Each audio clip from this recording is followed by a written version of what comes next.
The Big Brag. The rabbit felt mighty important that day. On top of the hill in the sun where he lay, he felt so important up there on that hill that he started in bragging, as animals will. And he boasted out loud as he threw out his chest, "Of all the beasts in the world, I'm the best! On land and on sea, even up in the sky, no animal lives who is better than I." "What's that?" growled a voice that was terribly gruff. "Now, why do you say such ridiculous stuff?" The rabbit looked down and he saw a big bear.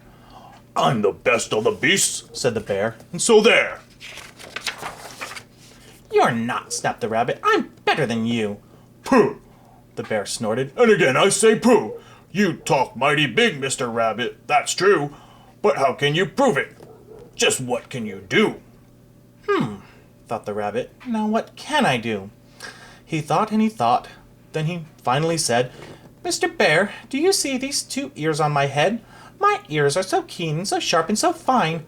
No ears in the world can hear further than mine." "Humph!" the bear grunted. He looked at each ear.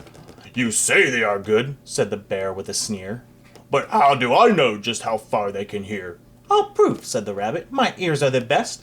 You sit there and watch me. I'll prove it by test."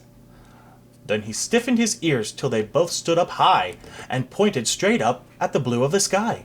He stretched his ears open as wide as he could. "Shh, I am listening," he said as he stood.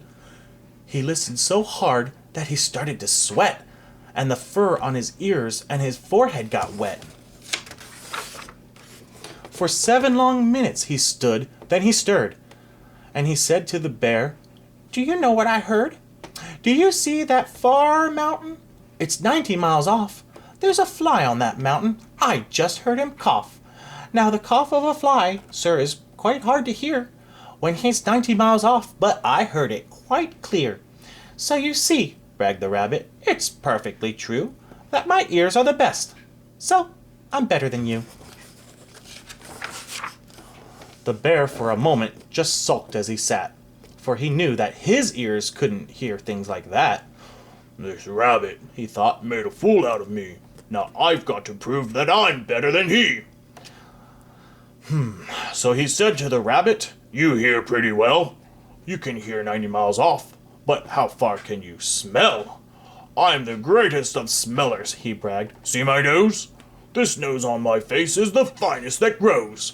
My nose can smell anything, both far and near. With my nose, I can smell twice as far as you hear." "You can't," snapped the rabbit. "I can," growled the bear, and he stuck his big nose way up in the air. He wiggled that nose, and he sniffed and he snuffed. He waggled that nose, and he whiffed and he wuffed. For more than 10 minutes he snaffed and he snuffed. Then he said to the rabbit, "I've smelled far enough." "All right," said the rabbit. "Come on now and tell exactly how far is the smell that you smell." "Oh, I'm smelling a very far smell," said the bear. "Away past that fly on the mountain out there. I'm smelling past many great mountains beyond, 600 miles more than to the edge of a pond. And way, way out there by the pond you can't see is a very small farm. On the farm is a tree. On the tree is a branch, on the branch is a nest. A very small nest where 2 tiny eggs rest. 2 hummingbird eggs, only half an inch long. But my nose," said the bear, "is so wonderfully strong. My nose is so good that I smelled without fail that the egg on the left is a little bit stale. And that is a thing no rabbit can do. So you see," the bear boasted, "I'm better than you. My smeller's so keen that it just can't be beat." "What's that?" called a voice from way down by his feet. The bear and the rabbit looked down at the ground. They saw an old worm crawling out of the ground. "Now, boys," said the worm, "you've been bragging a lot.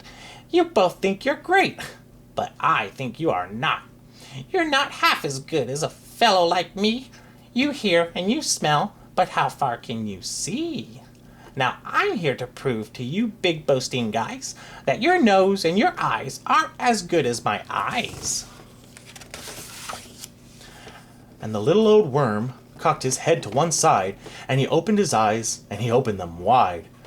And they looked far away with a strange sort of stare, as if they were burning two holes in the air. The eyes of that worm almost popped from his head. He stared half an hour till his eyelids got red. "That's enough," growled the bear. "Tell the rabbit and me, just how far did you look and just what did you see?" Well, boys, the worm answered, that look that I took was a look that looked farther than you'll ever look.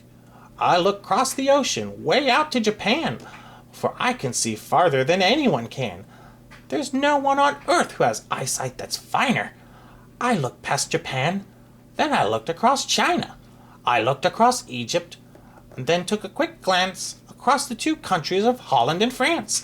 Then I looked across England and also Brazil, but I didn't stop there. I looked much farther still. And I kept right on looking and looking until I'd looked round the world and right back to this hill. And I saw on this hill, since my eyesight's so keen, the two biggest fools that had ever been seen.